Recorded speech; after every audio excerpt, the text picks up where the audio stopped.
प्रणाम देवाधिदेव महादेव।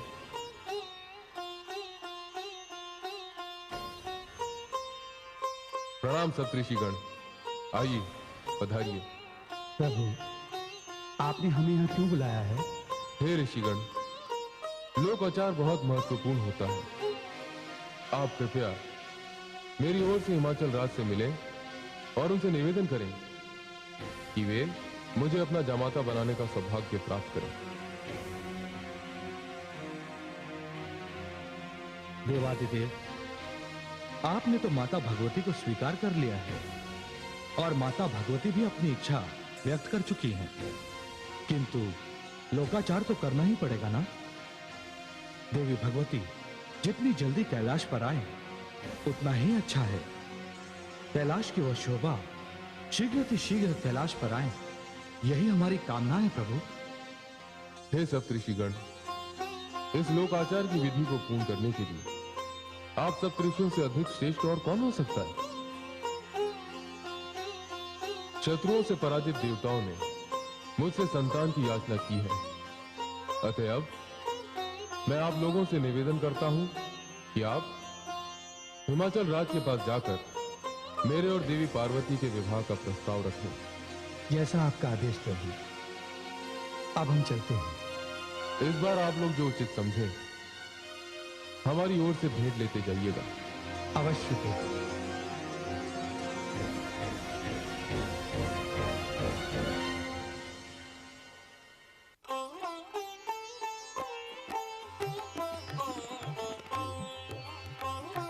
महारानी, मैं आपसे कह रहा था कि सप्तऋषियों के चरणों में हिमाचल का प्रणाम। कल्याण हो। मेरा सौभाग्य है कि आप जैसी महान विभूतियों के मुझे दर्शन हुए। ऐसा लगता है जैसे बिना बादलों की वर्षा हो गई हो और बिना फूलों के फल लग गए हों। आप सबके चरणों की धूल के प्रसाद से मेरा ये स्थान तीर्थ बन गया है। मेरा आप सबसे अनुरोध है कि आप सब अपना अपना स्थान ग्रहण करें। राजन, हम यहाँ स्थान ग्रहण करने नहीं आए हैं। हम तो अष्ट सिद्धियों नवोनिधियों के स्वामी भगवान शंकर का प्रतिनिधित्व करने आए हैं। हम सबकी आपसे प्रार्थना है कि समस्त संसार को मनचाहा वरदान प्रदान करने वाले भगवान शिव को शुभ मुहूर्त की मंगल बेला में आप अपनी कन्या का दान करें, जिससे पार्वती जगत जननी के रूप में सारे संसार का कल्याण कर सके। हे ऋषिगणों, आपने अभी अभी जो कुछ कहा उससे मुझे अत्यधिक प्रसन्नता हो रही है। मैं बड़ा ही भाग्यशाली हूँ। सहसा मुझे इसका विश्वास नहीं हो रहा है। विश्वात्मा शिव शंकर ने मेरी पुत्री पार्वती की कामना की है और उसी कार्य के लिए आप सब ऋषिगण यहाँ पधारे हैं। ये सुनकर मुझे ऐसे लग रहा है जैसे मेरा गृहस्थ जीवन सार्थक हो गया हो। इसमें संदेह की आवश्यकता नहीं है गिरिराज। हम सब भगवान शिव की इच्छा से ही यहाँ आए हैं और आपसे विनती करते हैं कि आप कोई शुभ मुहूर्त देखकर पुत्री पार्वती के वागदान का आयोजन करवाएं। मैं धन्य हो गया ऋषिगण। हमारी पुत्री बड़ी ही भाग्यशालिनी है। पार्वती भगवान शिव का ऐसा वरदान है जिसे पुत्री रूप में पाकर हम धन्य हो गए हैं। किंतु हमें ये ज्ञात नहीं था कि इस वरदान देने वाले को हम जामाता के रूप में पाकर और भी धन्य हो जाएंगे। महारानी तो इतनी प्रसन्न हो गई हैं कि अपनी कोई प्रतिक्रिया ही व्यक्त नहीं कर पा रही हैं। तो महाराज, इसे हम आपकी स्वीकृति, आपका वचन मान लें? हाँ हाँ, मान लें, अवश्य मान लें ऋषिवर। मैं तो धन्य हो गया ऋषिवर। मैं कोई शुभ मुहूर्त देखकर पुत्री पार्वती के वागदान का शगुन लेकर शीघ्र ही कैलाश पहुंचूंगा। तो अब आज्ञा दीजिए राजन। अवश्य ऋषिगण। महामंत्री जी। जी महाराज। सप्तऋषियों का अभिनंदन किया जाए। इनकी महिमा के अनुरूप इनकी विदाई का श्रेष्ठतम प्रबंध किया जाए। जो आज्ञा महाराज। आइए ऋषिवर, चलिए। आइए। प्रणाम ऋषिवर।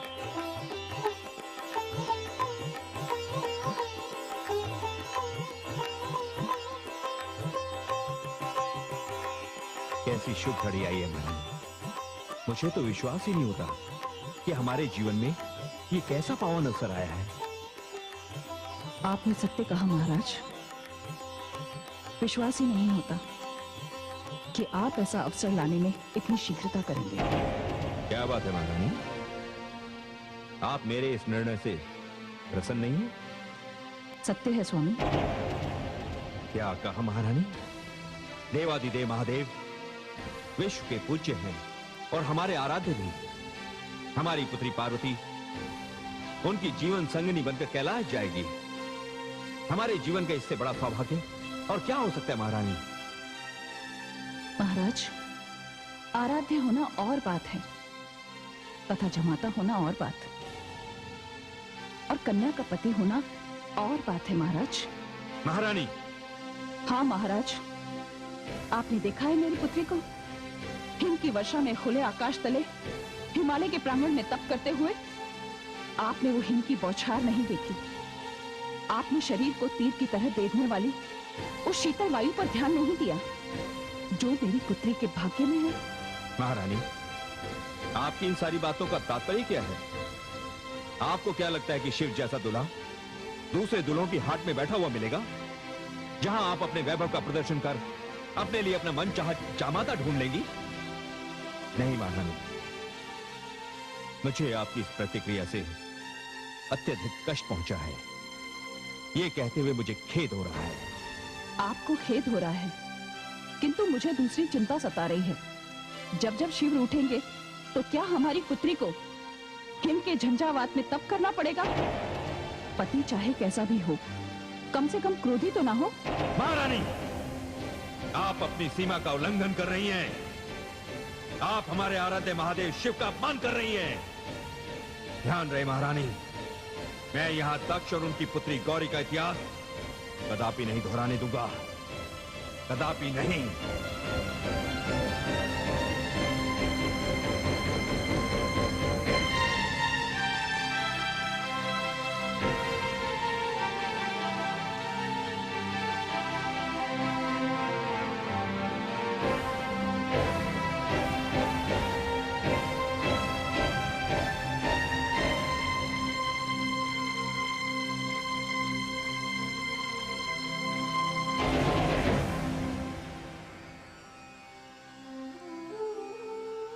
आराध्य होना और बात है तथा जमाता होना और बात, और कन्या का पति होना और बात है महाराज।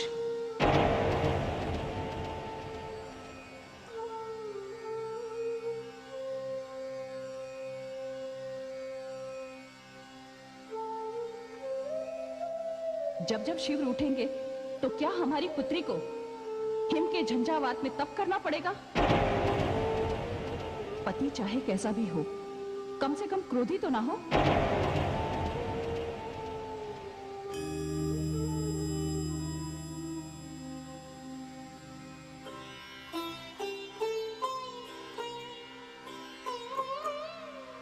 नारायण नारायण। प्रणाम देवर्षि। आयुष्मती भव। ये क्या पुत्री, आज इतनी प्रसन्नता का दिन है कि मैं फूला नहीं समा रहा हूँ। सप्तऋषिगण भगवान शिव से जाकर मिल चुके हैं और उन्हें समाचार भी दे चुके हैं कि आपके पिताश्री ने उन्हें जामाता बनाना स्वीकार कर लिया है। ये समाचार हम सब के लिए बहुत आनंदपूर्वक है। आपके जन जन की साथ पूर्ण हो गई और आप यहाँ उदास बैठी हैं। देवर्षि, आप नहीं जानते, इसे आप मेरा भाग्य कहिए या प्रारब्ध। इतिहास अपने आप को एक बार फिर दोहराने जा रहा है। क्या? हाँ देवर्षि, इतनी साधना और इतने कठोर तप के पश्चात क्या फिर से मुझे भगवान देवादिदेव का विरह सहन करना पड़ेगा? अर्थात पूर्व जन्म में जो विरोध पिता श्री दक्ष द्वारा प्रकट किया गया था, इस जन्म में उनका स्थान माताश्री लेने जा रही हैं। नहीं, ये नहीं होगा, ये कदापि नहीं होगा। मैं ऐसा नहीं होने दूंगा पुत्री। देवर्षि, माताश्री ने पिताश्री से यह कह दिया है कि शिव क्रोधी हैं और वे एक क्रोधी व्यक्ति को अपनी पुत्री नहीं दे सकती। नारायण नारायण। यदि भविष्य की डोर स्वयं ईश्वर के हाथों में ना होती तो मानव तो न जाने क्या कर डालता। ईश्वर की सबसे बड़ी कृपा यही है कि हम अपने भविष्य को नहीं जानते। यदि भविष्य के सारे सुख दुख हमें वर्तमान में ही ज्ञात हो जाएं, तो जीना कठिन हो जाएगा। हमारा कर्तव्य है कि हम वर्तमान में जिएं और भविष्य को ईश्वर की इच्छा पर छोड़ दें। यही जीने की कला है। आप चिंता ना करें पुत्री। मुझे लगता है कि महारानी मैना को कोई भ्रम हो गया है। मैं अभी ऋषि वशिष्ठ के आश्रम जाता हूं और उनकी पत्नी अरुंधति से अनुरोध करता हूं कि वे यहां आएं और इस समस्या का समाधान कर दें। आप शांत रहें पुत्री, मुझे आज्ञा दें। प्रणाम देवर्षि। आयुष्मति भव। नारायण नारायण।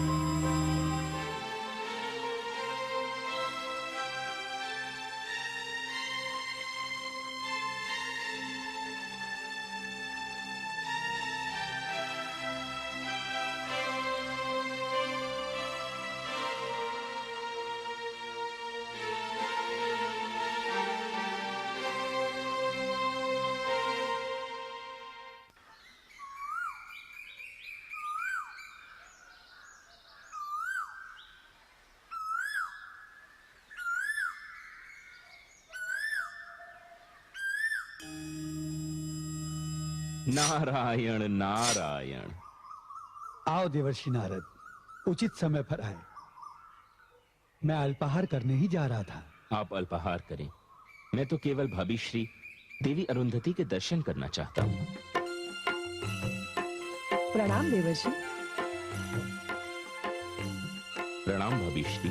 मंगल हो। क्या बात है, बहुत दिनों पश्चात आपके दर्शन हुए। फल ग्रहण कीजिए।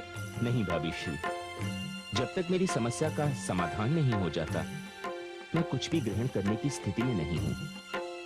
भाभी श्री, मैं आपके पास एक सहायता के लिए आया हूं। मेरी सहायता? भला मुझ जैसी एक साधारण सी स्त्री आपकी क्या सहायता कर सकती है? नारायण नारायण। भाभी श्री, सारा संसार एक आदर्श नारी के रूप में आपकी पूजा करता है।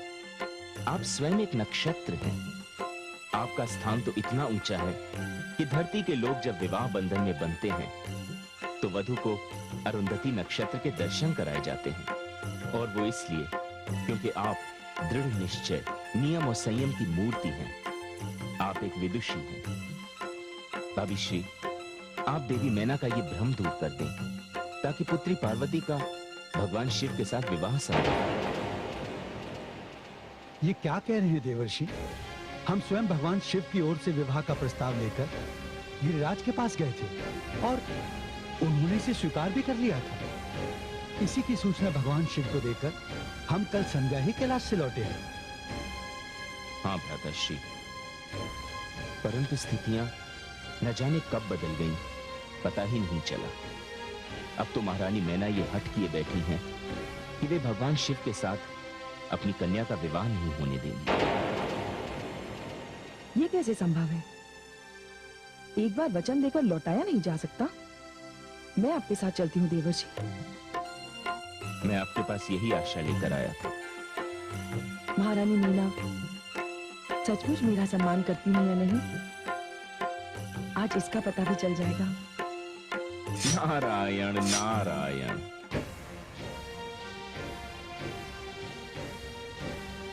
महारानी, महारानी, महारानी, महारानी। अरे, हमारी पुत्री तो यहां बैठी है। क्या बात है पुत्री? तुम यहां बैठी हो और उधर तुम्हारी सारी सखियां बाहर उद्यान में तुम्हारी प्रतीक्षा कर रही हैं। जाओ पुत्री। नहीं पिताश्री, मेरी कहीं भी जाने की इच्छा नहीं होती है। पुत्री पार्वती, तू अपनी माताश्री के कारण अपना मन छोटा ना कर। मैं तुम्हारा वागदान देवाधिदेव भगवान शिव के साथ कर चुका। कहाँ किया आपने वागदान? कुछ भी तो नहीं हुआ। पिताश्री, कन्या पक्ष की ओर से वर को शगुन भेजा जाता है। मैं उसी की तैयारियां करके तो आ रहा हूं पुत्री, किंतु मैं ये चाह रहा था कि तुम्हारी माताश्री उन सामग्री का एक बार निरीक्षण कर लें। कहाँ है वे? पिताश्री, वे आपसे रुष्ट हैं। वे कोप भवन में हैं। अच्छा, मैं उन्हें देखता हूं पुत्री, किंतु तू प्रसन्न रहे, ये शगुन जाएगा और इसी मुहूर्त में जाएगा। किंतु माताश्री। पुत्री, तुम्हारी माताश्री तुमसे अत्यधिक स्नेह करती है, इसीलिए वो इस विवाह का विरोध कर रही है। किंतु तू चिंता ना कर, सब ठीक हो जाएगा। नारायण नारायण। देवर्षि नारद,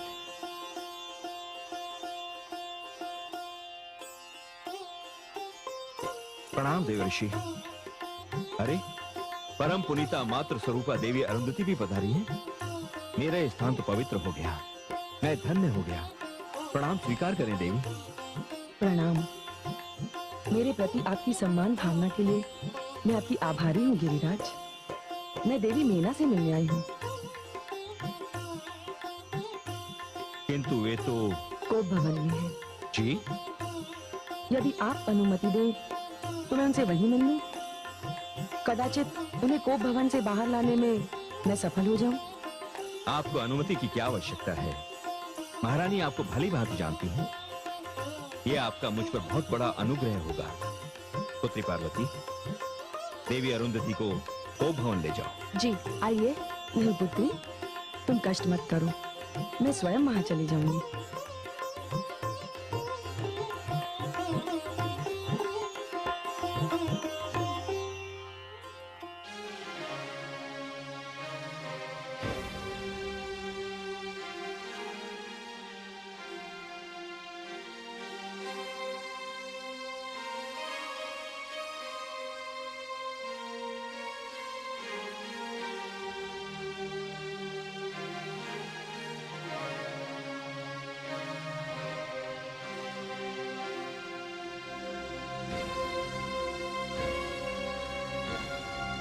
महारानी मीना। गुरुपति, आप गृहिणियों में ये कोप भवन की परंपरा बहुत अच्छी है। बिना कुछ कहे लोगों को स्वयं पता चल जाता है कि गृह स्वामिनी रुष्ट हैं। प्रणाम गुरुपत्नी। प्रणाम। देवी अरुंधति, मैं आपका इस कोप भवन में कैसे स्वागत करूं? बस केवल आपकी थोड़ी सी मुस्कान इस कोप भवन को आनंद में बदल देगी। देवी अरुंधति, आप नहीं जानती मेरे क्रोध का कारण क्या है। कारण मैं जानती हूँ। महारानी, आप एक बात बताएंगी, क्या संसार में आप पहली स्त्री हैं जो मां बनी है? जी? जी हाँ। क्या आपके पास कोई ऐसा साधन है जिसके आधार पर आपने अपनी कन्या का भविष्य जान लिया है? देवी, आप मेरी बात का उत्तर दीजिए। क्या आप अपने आप को अपनी संतान का भाग्य विधाता मानती हैं? नहीं, ऐसी तो कोई बात नहीं। तो फिर भगवान शिव से देवी पार्वती के होने वाले विवाह पर आप असंतुष्ट क्यों हैं? गुरुपत्नी, मेरे मन में भय है कि मेरी पुत्री वहां सुखी नहीं रहेगी। महारानी मीना, जो शिव सारे संसार को सुख बांटते हैं, वो आपकी पुत्री को दुख केवल इसलिए देंगे क्योंकि आपको भय है? ऐसी बात नहीं। फिर क्या बात है महारानी? जिस कन्या ने भगवान शिव को वर रूप में पाने के लिए अपने प्राणों की चिंता नहीं की, उससे शिव को छीनकर आप उसकी प्राणों से नहीं खेल रही हैं? गुरुपत्नी, मेरी बात का उत्तर दीजिए। आपने भगवान शिव में ऐसी कौन सी बात देखी जिससे भय आपके हृदय में समा गया है? मुझे ऐसा प्रतीत हुआ कि वो क्रोधी हैं। उनका स्वभाव उग्र है। महारानी, जिनके माथे पर स्वयं चंद्रमा विराजमान हो, चंद्रमा जो शीतलता का सागर है, ऐसे चंद्रमा को अपने मस्तक पर धारण करने वाले भगवान शिव क्रोधी? उनका स्वभाव उग्र? अरे वे तो आशुतोष है।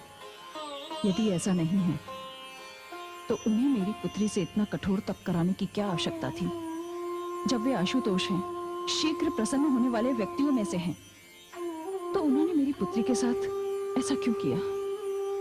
ऐसा करने के दो कारण हैं। पहला कारण तो ये, आपकी पुत्री केवल भगवान शिव की भक्ति नहीं, उन्हें पति रूप में पाना चाहती है, और उसके लिए योग्यता का कोई तो मापदंड होना चाहिए। और दूसरा कारण ये कि शिव एक पत्नी व्रती है। उनके जिस हृदय में दक्ष पुत्री गौरी विराजमान थी, उसी हृदय में मेना पुत्री पार्वती को स्थान देने में यदि वे आपकी इच्छा के अनुसार शीघ्रता करते, तो इसमें उनका अपना चरित्र क्या रह जाता? बोलिए। पत्नी के लिए उसका पति क्या होता है? उसका सर्वस्व, उसका ईश्वर। और आपके ईश्वर ने सप्त ऋषियों को, जिनमें मेरे पति भी थे, शिव को जमाता स्वीकार करने का वचन दिया है। और आपकी ये इच्छा है कि वो एक एक करके उन सातों ऋषियों के पास जाएं और उनसे ये कहें कि उन्होंने वचन नहीं दिया था, उनसे परिहास किया था। कितनी प्रसन्न होंगी आप, कितना बड़ा मान आपने अपने ईश्वर का रखा। धन्य है माननी मीना, आप धन्य हैं। बस बस देवी, मुझे और लज्जित न कीजिए। मुझे पता ही नहीं था, मैं अमृत को विष के समान समझ रही थी, और इसमें दोष अमृत का नहीं, मेरी अज्ञानता का था। मुझे क्षमा कर दीजिए देवी, मुझे क्षमा कर दीजिए। नहीं महारानी मीना, मैं स्त्री हूँ, आप भी एक स्त्री हैं, और मेरी केवल एक ही इच्छा है। स्त्री केवल संतान की जननी न हो, स्त्री केवल आनंद और सुख देने वाली न हो, स्त्री केवल सम्मान की अधिकारिणी न हो, उसका एक स्वस्थ, सुंदर और सम्मानजनक स्वतंत्र व्यक्तित्व भी हो। आप महान हैं देवी, आप धन्य हैं, इसीलिए तो सारा संसार आपको पूजता है। तो चलिए महारानी मीना, महाराज हिमाचल भगवान शिव के यहाँ शगुन भेजने की तैयारी किए खड़े हैं, वे अपनी राह देख रहे हैं। चलिए देवी, आपके आने से ये अवसर और मंगलमय हो जाएगा। आइए।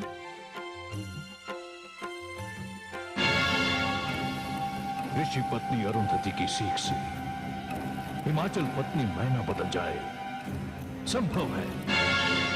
सूर्य अपने रथ का मार्ग बदल दे, संभव है।